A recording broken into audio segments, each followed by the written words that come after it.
हो गोपाल कृष्ण, तुझ्या सर्व इच्छा आकांक्षांची पूर्तता करायला सा मंगलाशीर्वाद. आणि म्हणूनच काकाश्री त्याच देव गोपाल कृष्णाच्या आशीर्वादाच्या योगे करून आज किंवा आलेला प्रसंग नेत्रासमोर उभी राहिलेली परिस्थिती ज्या चंपावती नरेश राजे हंसध्वजाने अश्वबंधन करावं, त्यांचा पुत्र सुधन्वान अश्वरक्षणासाठी रणांगणी किंवा योद्धावरून आगमन करावं, त्यांच्याने आमचं युद्ध व्हावं आणि त्या युद्ध प्रसंगी आपण आपल्या पूर्वी तसा युद्ध कौशल्यानं त्या सुधन्वाचा आशीर्वाद करावा. अर्थात ऋषकेतू आजपर्यंत जवळजवळ आम्ही अर्धी चंपावती जिंकलेली आहे. अर्थात यावेळी या छावणी दरबारात केव्हा एकदा माझ्या देवाचं आगमन होईल असं मला आम्हालाही त्याच सगुण सवय त्या देवाचे शरणवंदन करण्यासाठी आम्ही उत्सुक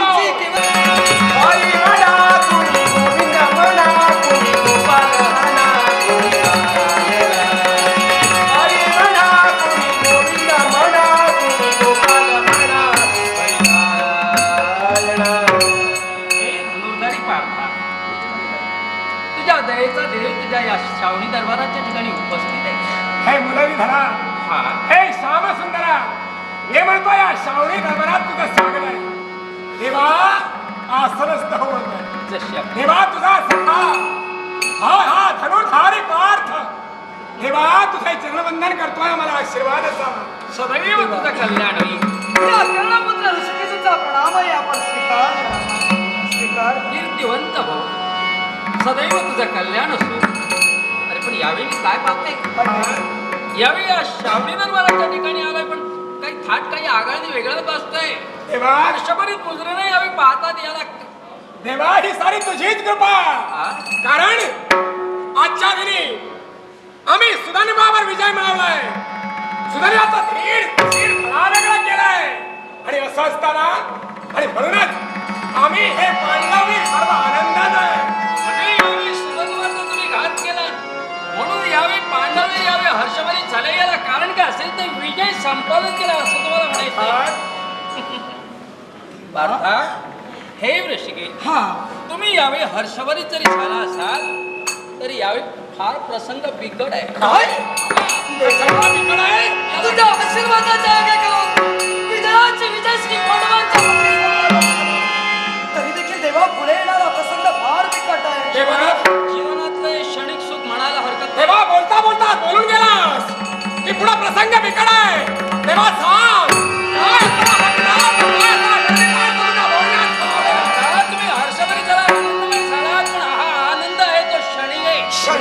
आणि या क्षणिक आनंदाने यावेळी हुरून कधी जाऊ नका. ज्या सुधन्वाचं तुम्ही शिर धडावेगळं केलं, पण तेच शिर यावेळी सुधन्वाचा पिता सर्वच हंसध्वज याच्या रथात पडलं गेलं. ते रथात पडल्यामुळं रागाच्या त्रिवेणी घणाघाती निर्णय घेणारा म्हणजे कोणी सामान्य नव्हे हंसध्वज. युद्ध संपलं असं जर म्हणत असाल तर संपलेलं नाही. याच्या पुढे तुम्हाला तोंड द्यायचंय, ते पुढच्या सर्वस्व प्रसंगाला द्यायचंय. देवा तुझा आशीर्वाद आमच्या पाठीशी असला, काळाचा काळ जरी आमच्या समोर उभा राहिला तरी त्याची आम्हाला क्षिती नाही. म्हणून देवा उदयिक होणारा युद्ध आणि या युद्धात सर्वांची बहुमान आम्ही पांडव विरुद्ध आजपर्यंत तुझ्या आशीर्वादाच्या आगे करून त्या कैक वीराला समोर करून बाळगले. अर्थात हंसध्वजाने केवळ पुत्रवधाच्या सोड भावनेनं रणभूमीवर जरी पावलं ठेवली तरी साम्राज्याच्या पराक्रमाची कल्पना आम्हाला नसली तरी त्यांच्याशी दोन करणं हे आम्हा वीरांचं कर्तव्य आहे. अर्थात आपल्या गुप्त हेराना कामी लावून साऱ्या गोष्टीची कसून केवळ माहिती करेल आणि ती माहिती आपल्या करणी कथन करण्यासाठी येईल. अर्थात आपला आशीर्वाद असू द्या, आशीर्वाद असू द्या, आशीर्वाद असू द्या.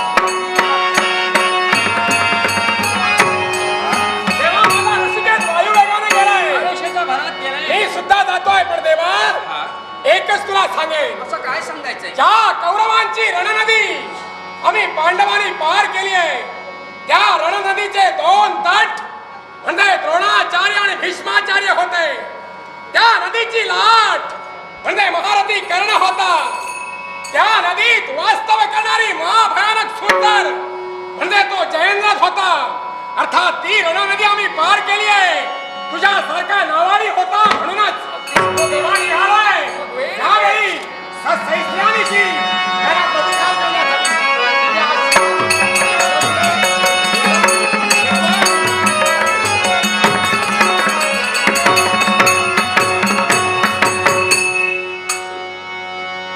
हे पार्था, हौसदच म्हणजे कोणी सामान्य नव्हे, तो माझाच भक्त आहे.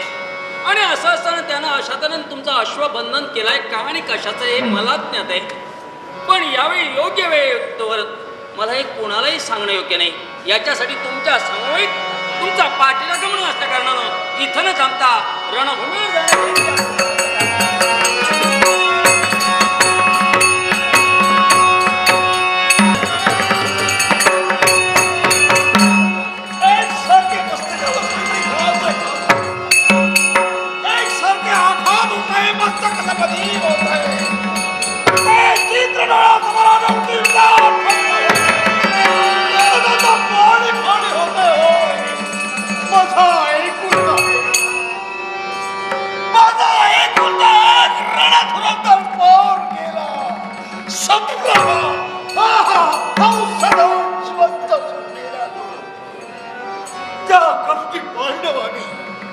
केवळ माझ्या एकुलत्या एक पोराचा घात केला.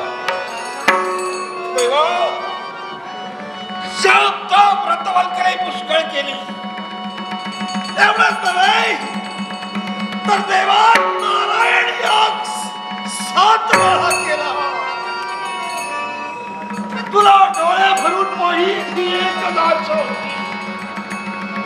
पांडवांनी हवेत युद्धाला प्रारंभ केला आहे. अश्वदेशावरचा राजधानी जातोय. माझ्या चर्चा होती आणि पांडवांच्या डोळे भरून पाहिजे. पण तेव्हा त्याचा काही उपयोग झाला नाही. ते न घडता माझा एकुलता एक मुलगा सुधन्वा त्याचा पांडवांनी घात केला. अरे कुशतेनं माझ्या पोराला सुरवृत्ती केली. सारा पांडव सेनेला चीत केला. एवढंच नव्हे तर तुझ्या त्या धनुर्धराबरोबर या क्षणाला हा म्हातारा स्वतः जातीविषयी तर रणभूमीवर जाण्यासाठी एका क्षणाचे विलंब लढवला.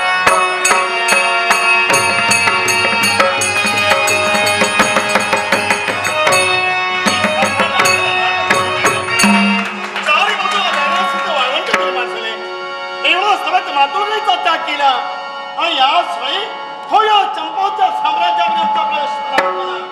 वीराच्या वीर स्त्रीला पुढा पडणारी पावलं एक क्षणाचा त्याने विश्वास स्थिरावली गेली.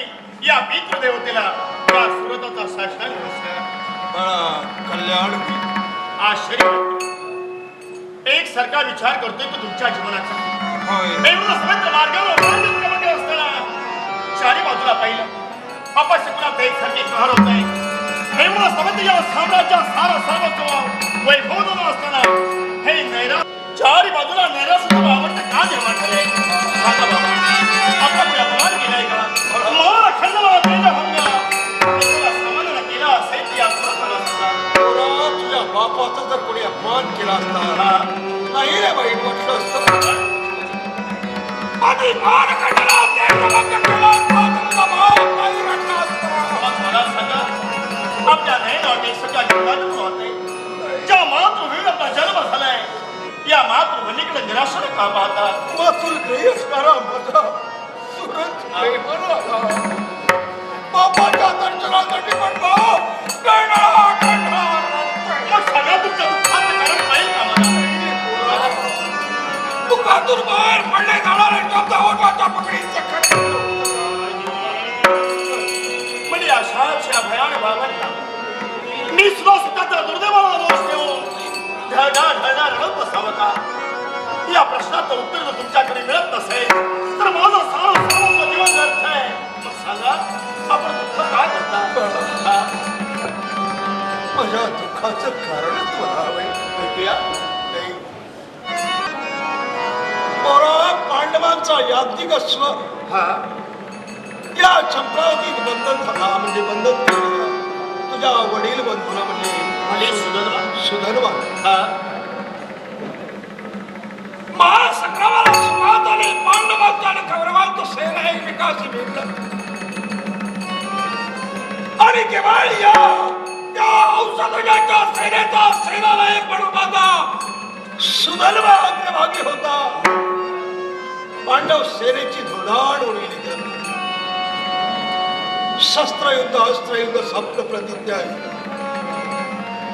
आणि बाळा त्या धनुर्धारी पार्थाला तुझ्या भावाचा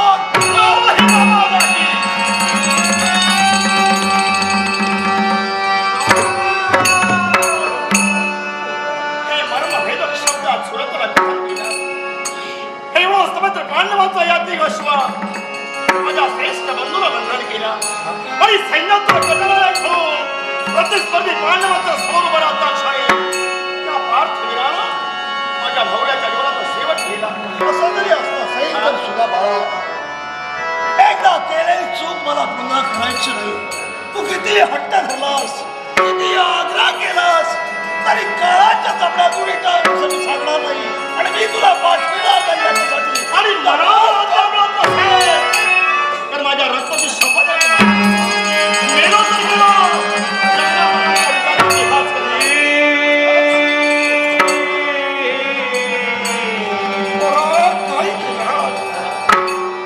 बापाला रक्ताची शपथ वापरून तिकडवर दिला.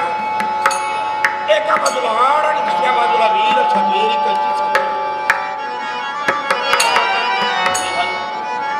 वीराच्या वीरस्य तुझ्याशिवाय मला जगावर संग्राम होता क्षणी त्या साऱ्या पांडव सेनेचा प्रतिस्पर्धी व्हावं चंद्रजमुनावर सेवन केलं तो माझ्या भावनाचा आणि त्याचा प्रतिघात घेण्याच्या महत्वाचा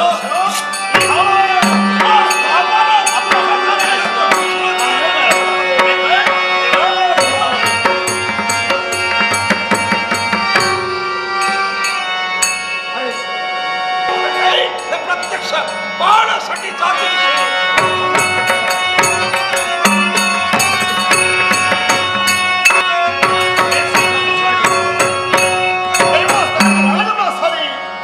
जन्म देण्यात त्याच्या इच्छेसाठी एवढं या समानांतराच्या ठिकाणी उभा आहे आणि मार्गमध्ये साथ अश्वाच्या मुक्ततेने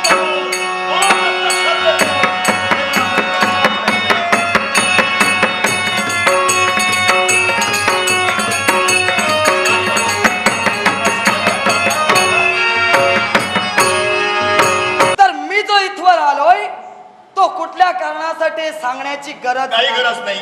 मग तोच पांडवांचा याज्ञिक अश्व सांप्रत आपल्यापाशी आहे.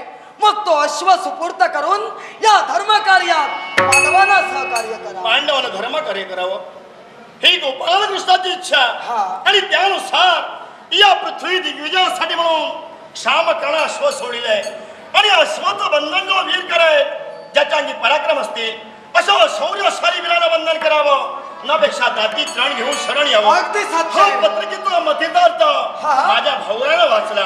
मग मला सांग जो वीर म्हणून जन्माला आलाय तो सहजासहजी कुणाला शरण जाईल का? मुळीच नाही.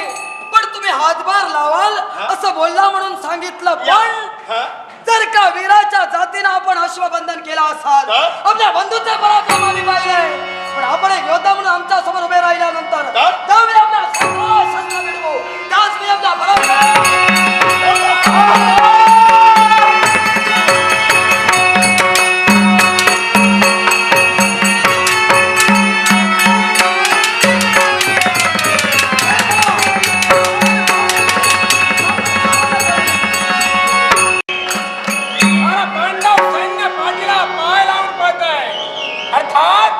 कोण असा वीर्य युद्धभूमीवर उभा आहे आणि ज्यानं या साऱ्या पांडव सेनेला सळोकी पळा करून सोडलंय. हे वीरश्रेष्ठा धन्यवाद देतोय तुझ्या पराक्रमाला. स्वागत. धन्यवाद देतोय तुझ्या कर्तृत्वाला आणि म्हणूनच आज या रणभूमीवर साऱ्या पांडव सेनेला चीज करण्याचं तू कार्य करतोयस. कोण आहेस तू?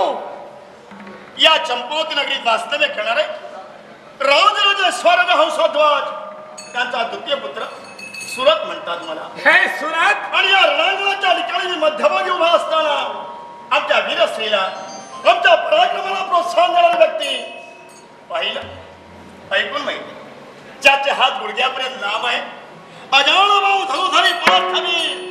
आणि ही व्यक्ती पाहता क्षणी आमच्या मनात कुठंतरी आत्मीयता निर्माण झाली. कारण आपल्या वीरश्रीबद्दल आणि या वीरश्रीला आमचा साष्टांग नमस्कार. सदैव कल्याण होईल असा मंगल आशीर्वाद. पहा सुरत, माहिती या रणभूमीवर तुम्ही आमचं अश्वबंधन केला. हा?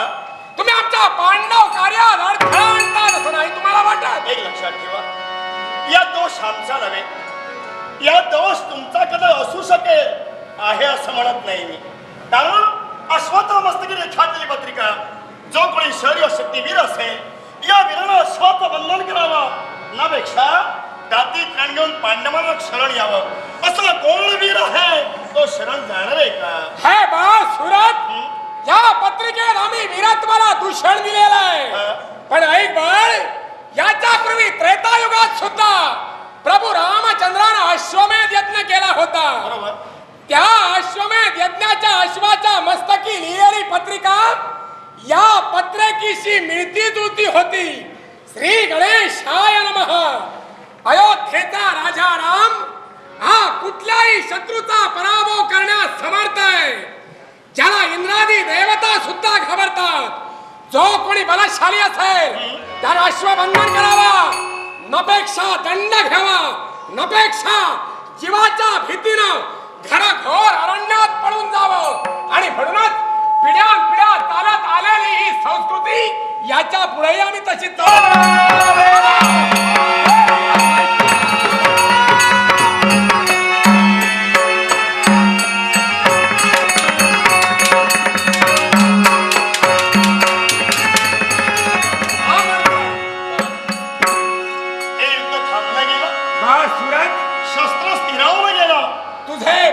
अलौकिक आहे.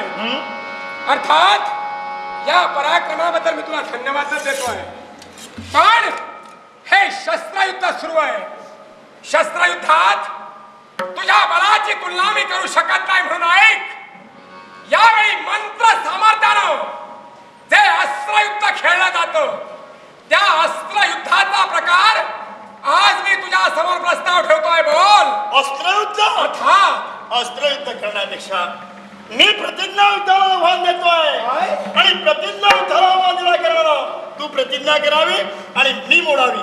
मी प्रतिज्ञा करावी आणि या पार्थाला मोडावी. मग ऐक सुरत, तू जर का प्रतिज्ञा युद्ध करत असशील, प्रतिज्ञा युद्ध करायला उत्सुक असशील तर ऐक, माझ्या हातून 3 बाण सोडले जातील आणि त्या 3 बाणात तुझा शिर मी धडापासून वेगळा करेन.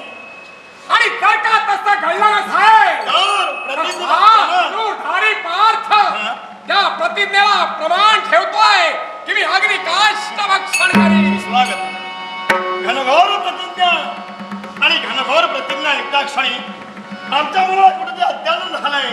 पण मी प्रतिज्ञा करतोय आपले येणारे 3 बाण त्या तीक्ष्ण बाण मी तोडीनच तोडी त्यांचा सेवन करीन. आणि असं झालं नसेल तर माझं शस्त्र मी कृष्णार्पण करीन. कृष्णार्पण करीन. देवा, तुझ्याच मुखाने मी बोलतोय. देवा, प्रतिज्ञा युद्धाला आरंभ झालाय. 3 बाणात जर का या सुरताचं शिर मी उडवणार असेल तर अग्निकाष्ट भक्षण करण्याची माझी प्रतिज्ञा आहे. म्हणूनच देवा, तुला साक्ष ठेवून, तुला समक्ष ठेवून यावेळी मी पहिला बाण या वीरश्रेष्ठावर सोडतोय. मग ऐक सुरत, यावेळी माझ्या देवाला साक्ष ठेवून पार्थ तुझ्यावर पहिला बाण सोडतोय. या 6 अवतारात माझा देव परशुराम नावानं रचलाय. अर्थात त्या परशुराम नावानं ज्या रचलाय त्याची पुन्हा मी माझ्या बाणाच्या अग्रभागी ठेवू. पहिला बाण सोडतोय. सावधान, सावधान करतोय. पहिला देवाची पुन्हाही भरात अग्रभागी ठेवली आणि माझा धर्म संग्राम माझ्या विसरायचा. पैदा केले तुझे 3 बाळकोणी म्हणून अर्थात यो सगळं तमाम देश समाजाची सारी पुण्याई बाळाचा आग्रह ठेवतोय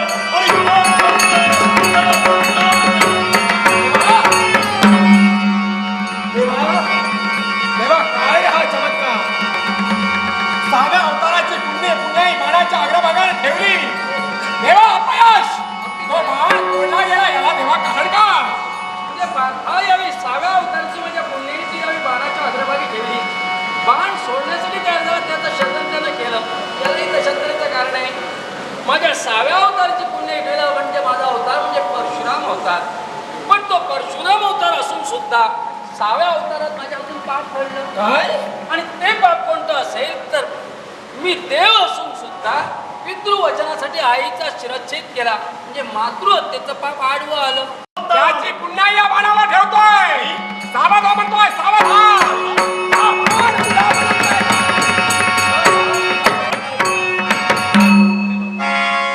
एक वर्षाने एक भक्ताने एक बाणी या साऱ्या बाणावर पुण्य ठेवून माझ्या जीवातून सर्वच करण्यासाठी हा बाण माझ्या दिशेने येतोय पण देवा याने देवाचे पुण्य ठेवले माझा सर्वश्रेष्ठ दैवत कोण असेल तर माझी पितृदेवता जन्मलेल्या बापाची पुण्याई बाणावर ठेवतोय